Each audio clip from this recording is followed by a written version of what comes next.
E agora a gente vai acompanhar como o Judiciário está olhando de perto essa atuação da Polícia Rodoviária Federal.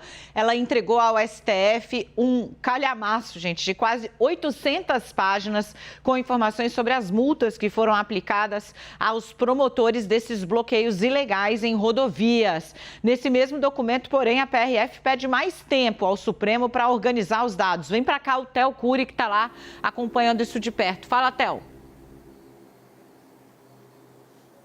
Oi, Daniela, boa tarde para você, uma ótima tarde para quem nos acompanha. Acontece que o ministro Alexandre de Moraes, presidente do Tribunal Superior Eleitoral e ministro do Supremo Tribunal Federal, determinou que num prazo de 48 horas a Polícia Rodoviária Federal apresentasse informações diversas sobre quais foram as ações tomadas desde o início dessas manifestações antidemocráticas, desses atos antidemocráticos na virada de domingo para segunda-feira da semana passada.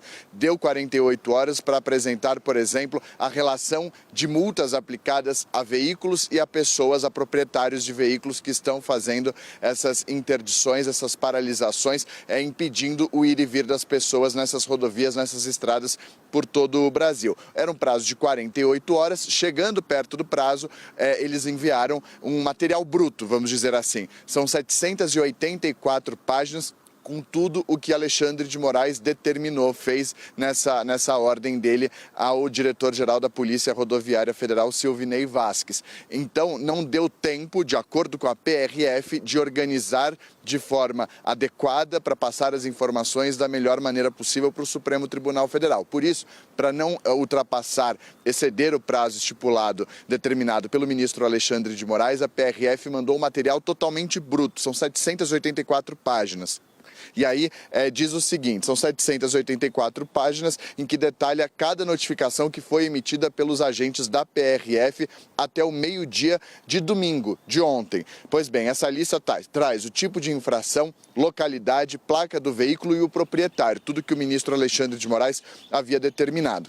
E aí, o diretor-geral da PRF pede mais tempo ao Supremo Tribunal Federal para que as informações sejam atualizadas e organizadas, porque, como eu falei, é uma tabela com quase 800 páginas de material bruto. Então, para que isso seja organizado, a PRF pediu mais tempo para responder tudo da melhor maneira possível para o Supremo Tribunal Federal, para não exceder esse prazo de 48 horas dado pelo ministro Alexandre de Moraes na sexta-feira da semana passada.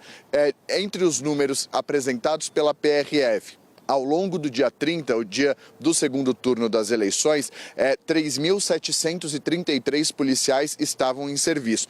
Mais ou menos o que já havia também nas ruas no primeiro turno das eleições, 3.784. Então, uma média de 3.700 agentes trabalhando, seja no primeiro, seja no segundo turno das eleições. Então, essas são as informações que foram apresentadas pela PRF, lembrando que na semana passada, ao longo dos últimos dias da semana passada, o ministro Alexandre de Moraes determinou que a PRF apresentasse o efetivo que foi utilizado tanto no primeiro quanto no segundo turno das eleições para atuar nas eleições. Lembrando que a gente noticiou aqui a paralisação, operações blitz que foram realizadas pela PRF, descumprindo uma ordem do próprio Tribunal Superior Eleitoral, que acabou prejudicando e atrasando a ida de eleitores que iriam votar no segundo turno das eleições. Era um pedido feito pela coligação do ex-presidente e agora presidente eleito Luiz Inácio Lula da Silva, que acabou sendo descumprido.